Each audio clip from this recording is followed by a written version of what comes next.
میاں شہباز شریف کے بارے میں آج تک یہ کہا اور بتایا گیا کہ یہ صرف ایڈمنسٹریٹر ہیں، یہ سیاست نہیں جانتے۔ میں بھی یہی سمجھتا تھا، لیکن آج حالات یکسر مختلف ہیں۔ اپوزیشن پارٹیاں ہوں، حکومت ہو، اس کے اتحادی ہوں، پی ٹی آئی کے منحرف ارکان ہوں یا پھر فیصلہ ساز قوتیں ہوں، یہ سب میاں شہباز شریف کے آگے پیچھے پھر رہے ہیں۔ کیا یہ سیاست نہیں ہوتی؟ اور اگر یہ بھی سیاست نہیں ہوتی تو پھر سیاست کیا ہوتی ہے؟ وہ شخص جسے 3.5 برس عدالتوں اور جیلوں میں گھسیٹا گیا اور جسے حکومت ہر صورت 2022 سے پہلے تیسری بار جیل میں دیکھنا چاہتی تھی، لیکن منظور پاپڑوالا مشہور ہو گیا اور شہزاد اکبر فارغ ہو گیا، مگر وہ شخص جیل سے بھی باہر رہا اور ساری پارٹیاں مل کر اسے وزیر اعظم بھی بنا رہی ہیں۔ کیا یہ بھی سیاست نہیں؟ حکومت 3.5 سال یہ سمجھتی اور کہتی رہی کہ نون لیگ سے شین لیگ نکلے گی۔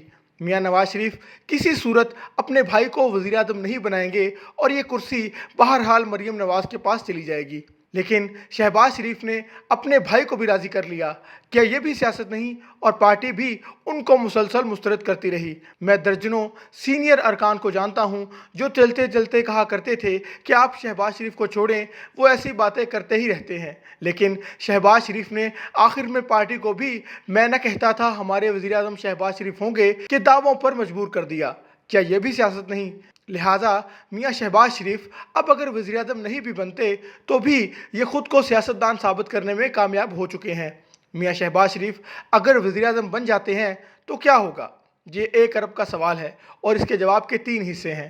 پہلا حصہ، کیا وہ حکومت کامیابی سے چل جائے گی؟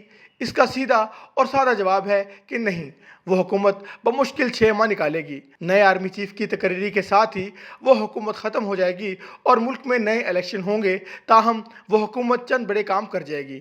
یہ انتخابی اصلاحات یعنی الیکٹورل ریفارمز کرے گی اور اس میں پی ٹی آئی کو بھی شامل کرے گی۔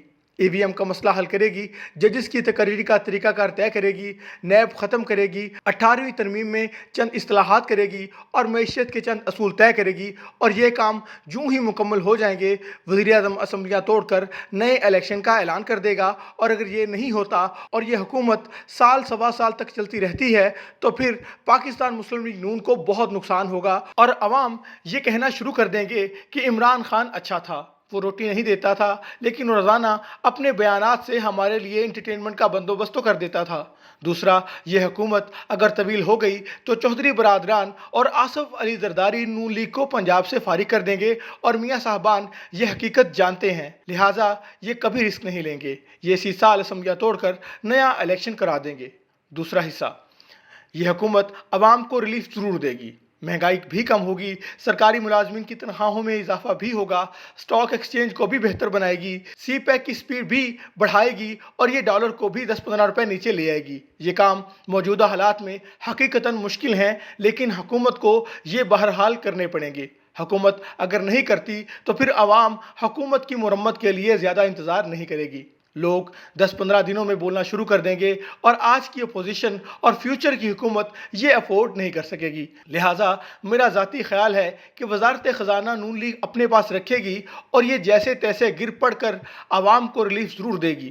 اور تیسرا پہلو، یہ حکومت اسٹیبلشمنٹ کے ساتھ نیا عمرانی معاہدہ کرے گی، یہ ان سے مل کر نئی حدود طے کرے گی، ان کو بھی سپیس دے گی اور ان سے اپنے لیے بھی سپیس لے گی تاکہ مستقبل میں غلط فہمیاں پیدا نہ ہوں۔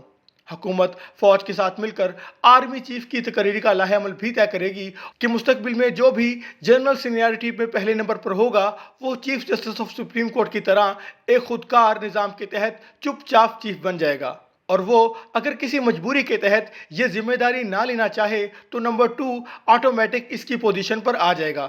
اگر یہ بندوبست ہو گیا تو یہ ملک کے لیے انتہائی مفید ثابت ہوگا، ملک واقعی چل پڑے گا۔ ہم اب آتے ہیں 4 مزید بنیادی سوالوں کی طرف۔ یہ سوال بھی عبوری حکومت کے لیے ضروری ہیں۔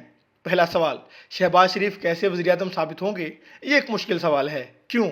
کیونکہ پنجاب میں پرفارمنس کی وجہ سے میاں شہباز شریف کا ایک پبلک امیج بن چکا ہے، لوگ انہیں پرفارمر کی حیثیت سے جانتے ہیں، لہٰذا آج کے شہباز شریف کا مقابلہ ماضی کے شہباز شریف سے ہوگا۔